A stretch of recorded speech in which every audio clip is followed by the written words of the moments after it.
Hello दोस्तों, welcome to my channel. तो आज के वीडियो में हम लोग डिस्कस करेंगे फैक्टर्स अफेक्टिंग नॉर्मल ग्रोथ। क्या क्या वो फैक्टर्स हैं जो हमारे नॉर्मल ग्रोथ को अफेक्ट करते हैं।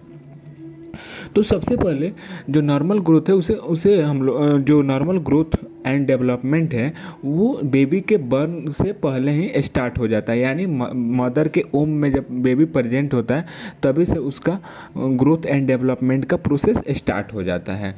और ये जो पीरियड होता है ग्रोथ का ये पूरे लाइफ साइकिल में चलता है। लेकिन जो जो कंसेप्शन ग्रोथ है, जो मेन ग्रोथ है वो एडोलेसेंस के एंड तक ही चलता है।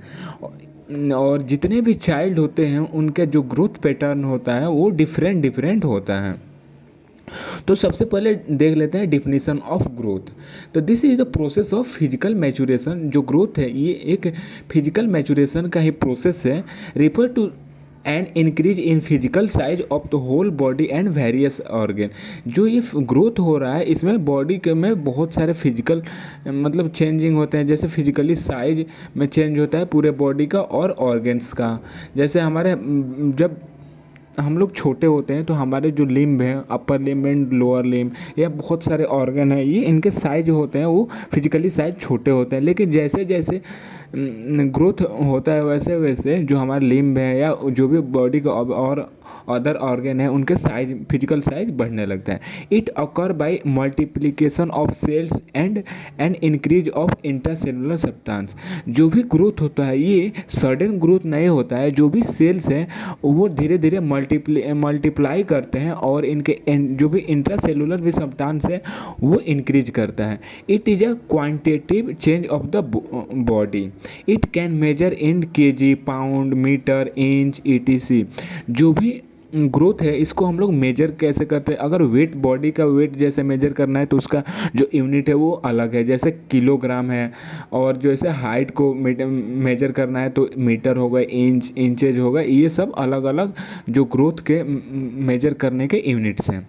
It is a progressive and measurable phenomenon. यही मतलब जो भी ग्रोथ है इसे हम लोग प्रोग्रेसिव एंड मेजरेबल फेनोमेनन भी बोलते हैं। अब यहाँ पे हम लोग पिक्चर में देख सकते हैं कि 1 ईयर का जो चाइल्ड है वो अभी खड़ा मतलब खड़ा होकर चलना नहीं सीखा है। लेकिन धीरे धीरे जैसे उसका ग्रोथ हुआ है वो बैठना सीखेगा। उसके बाद से अब यहाँ पे जैसे देखे 3 ईयर्स का चाइल्ड है तो ये कुछ पकड़ने का कोशिश कर रहा है और धीरे धीरे इसका ग्रोथ मतलब होते जा रहा है। और एक टाइम ऐसा भी आ रहा है कि ये दौड़ने लग रहा है वही बेबी। अब जो ग्रोथ है इनके डिफरेंट डिफरेंट स्टेज हैं। तो मेनली इनके दो स्टेज में बांटा गया। एक तो prenatal stage and then second is infancy stage. तो प्रेनेटल का भी दो सब ग्रुप हैं। एक तो है एम्ब्रियोनिक कंसेप्शन ऑफ 8 वीक्स। ये मतलब प्रेनेटल यानी ये मदर के ओम के जो भी मदर प्रोसेस होता है उसे हम लोग डिवाइड किए हैं प्रेनेटल। इसमें कंसेप्शन टू 8 वीक का पीरियड है। एंड फोटल स्टेज ये 8 to 14 और 45 वीक का ये पीरियड है। देन इन्फेंसी न्यूनेट, जब बेबी का बर्थ हो जाता है जो न्यूनेट है ये बर्थ होने के बाद से 1 महीने का जो भी पीरियड होता है इसे हम लोग न्यूनेट स्टेज बोलते हैं। एंड इन्फेंसी जो स्टेज होता है वो 1 मंथ से एंड ऑफ 1 ईयर, मतलब 1 महीने से 1 साल के बीच का बेबी को हम लोग इन्फेंसी सब ग्रुप में क्लासिफाई किए हुए हैं। अब जो हमारा मेन टॉपिक था क्या क्या ग्रोथ को मतलब अफेक्ट करते हैं, क्या क्या वो फैक्टर्स हैं वो देखते हैं। तो सबसे पहले हेरिडेटरी और जेनेटिक फैक्टर्स, ये एक मेन रोल प्ले करता है। जो hereditary of a man and women determine that of children. और जो भी चिल्ड्रेन है उनका हेरिडेटरी हम लोग मतलब डिटरमाइन करना है मेन और वुमेन का, तो वो कर सकते हैं हेरिडिटी के थ्रू ही। Some children are small not because of endocrine और nutritional disturbance but because of their genetic constitution. कुछ जो चिल्ड्रेन होते हैं वो छोटे ही रह जाते हैं तो इसमें एंडोक्राइन और न्यूट्रिशन डिस्टर्बेंस का मतलब रोल नहीं होता है। इन कुछ इसमें जेनेटिक रोल की वजह से भी कुछ चिल्ड्रेन छोटे रह जाते हैं। Health history of parents is studied to determine the hereditary traits likely to exist in the children। कुछ हेल्थ हिस्ट्री है, पेरेंट्स का जो हेल्थ हिस्ट्री लेते हैं जिससे कि हम लोग डिटरमाइन कर सकते हैं उसका हेरिडेटरी कैसे मतलब चिल्ड्रन का हेरिडेटरी कैसे एग्जिस्ट करेगा। अब इसमें ही आता है सेक्स। तो after birth the male infant both longer and heavier than the female infant. जब बेबी का बर्थ होता है तो उसके अकॉर्डिंग अब उसके सेक्स क्या है, मेल है या फीमेल है। जैसे अगर मेल है तो उसका जो मतलब ग्रोथ होगा वो फीमेल के कंपैरिजन में जो उसका बॉडी मतलब साइज या होगा या जो बॉडी होगा वो फीमेल के कंपैरिजन में हैवियर होगा। And boys maintain the super priority until about 11 year of age. Girl mature earlier, reach the period of accelerated growth earlier than boys and are taller on the average. Bone development is more advanced in girl during prepubertal spot of growth and development। जैसे कि जो girl होते हैं वो बहुत जल्दी ही mature हो जाती हैं और उनका जो पीरियड ऑफ एसोलोसेट है वो भी जल्दी से बॉयज़ के कंपैरिजन में जल्दी से रीच हो जाता है। अब थर्ड जो फैक्टर है वो है रेस एंड नेशनलिटी। अब रेस क्या है, distinguishing characteristics called racial or sub racial development in prehistoric human age to height, tall and short. Nationality we think of physical characteristic of national group because the inhabitants of various nation. अब इसमें जो factors है race and nationality, इसमें भी जो ये major role play करता है कि जो भी बेबी हैं वो किस नेशनलिटी के हैं। अलग अलग नेशनलिटी के चिल्ड्रेन में अलग अलग बॉडी में चेंजेस होते हैं। एंड देन नेक्स्ट जो फैक्टर है वो है प्रीनेटल इन्वायरमेंट।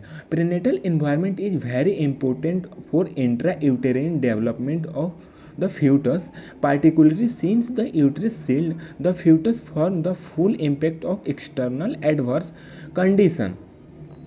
अब जो प्रीनेटल इन्वायरमेंट है उसी के अकॉर्डिंग में जो भी फेटस है उसके डेवलपमेंट होता है, उसका जो मदर है वो कैसे इन्वायरमेंट में उस रही है, ये सब भी एक मेजर रोल प्ले करता है। Harmful prenatal factor, the foetus में suffer from nutritional deficiency when the mother diet is insufficient in quantity और क्वालिटी। अब ये भी एक मेजर रोल प्ले करता है क्योंकि जो भी मदर है वो जो न्यूट्रिशन और डाइट ली है वो इनसफिशिएंट है, डाइट की कमी है या जितनी क्वांटिटी या क्वालिटी में लेनी चाहिए वो नहीं ले सकती है। इसके वजह से भी चाइल्ड के ग्रोथ को अफेक्ट कर सकता है। अब कुछ पोस्ट नेटल एनवायरनमेंट के भी कुछ क्लासिफिकेशन है जिसमें फर्स्ट आता है एक्सटर्नल एनवायरनमेंट। कल्चरल इन्फ्लुएंस है या major role in a pattern of growth. First है the effect of particular culture on a child begins birth because of the manner in which culture view and treat the membrane of the pregnant woman's family।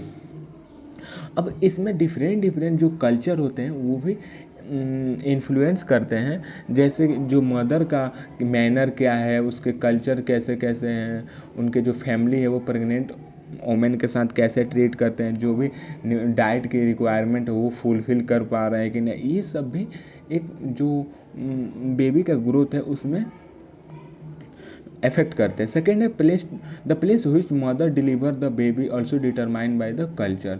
अब जहाँ mother अपने baby को deliver कर रही है उसे भी हम लोग एक कल्चर के रूप में मानते हैं। एंड देन आता है socio economic status of the family.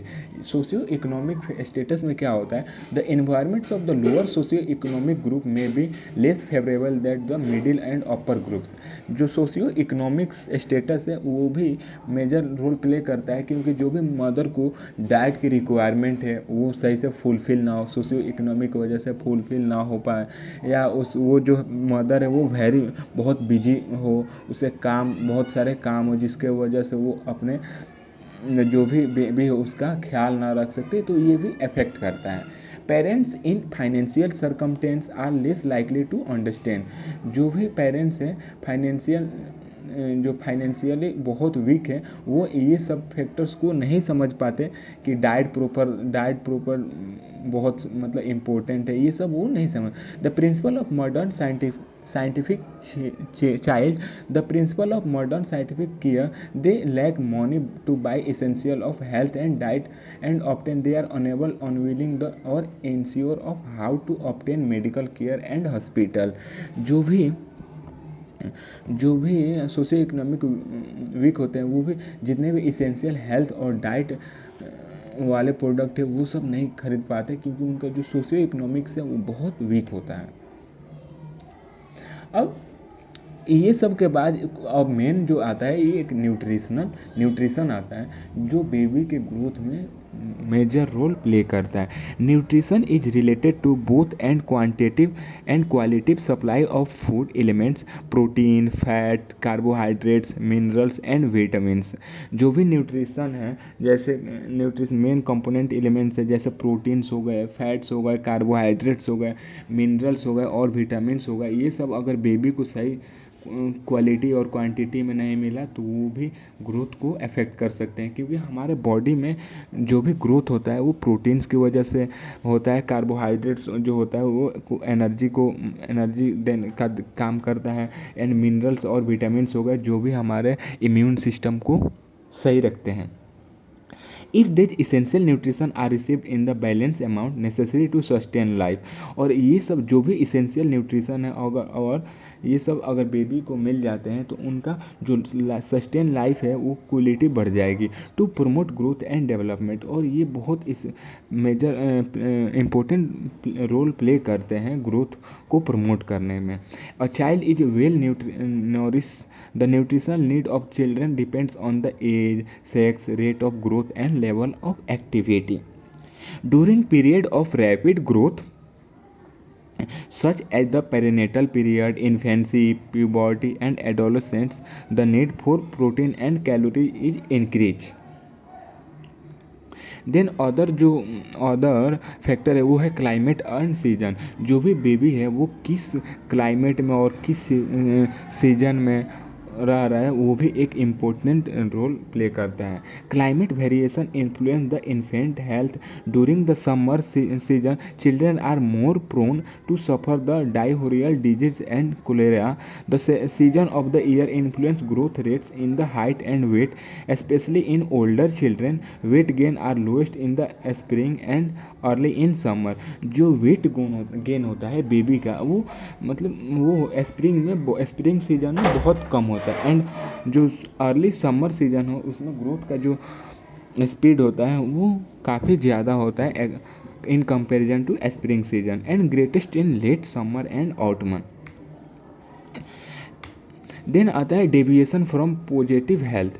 This may be cause by hereditary and congenital condition such as illness और injury and may result in altered level of growth and development. Hereditary और congenital condition may contribute to growth impairment और to increase height. There is individual rates of growth and developments, और कुछ ऐसे भी growth और development होते हैं जो पर्सन टू पर्सन डिफरेंट होते हैं। each child is different and the rates at the which the individual children growth is different from the other child। जितने भी जो भी चाइल्ड होते हैं उनका जो ग्रोथ का रेट होता है वो इंडिविजुअल चिल्ड्रन के अलग अलग डिफरेंट्स होते हैं। Although the pattern and sequence for the growth and development usually same for all children reach developmental stage will be different. There is a range of age for any development task to take place. This dismisses the notion of the average child. Some children will walk at the 10 months while others will walk at 18 months of age।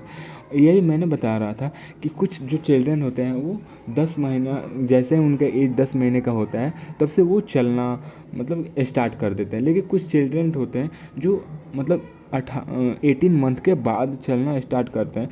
तो ये जो growth का period है ये person मतलब baby to baby differentiate हो सकते हैं। Some children are more active while others are more passive.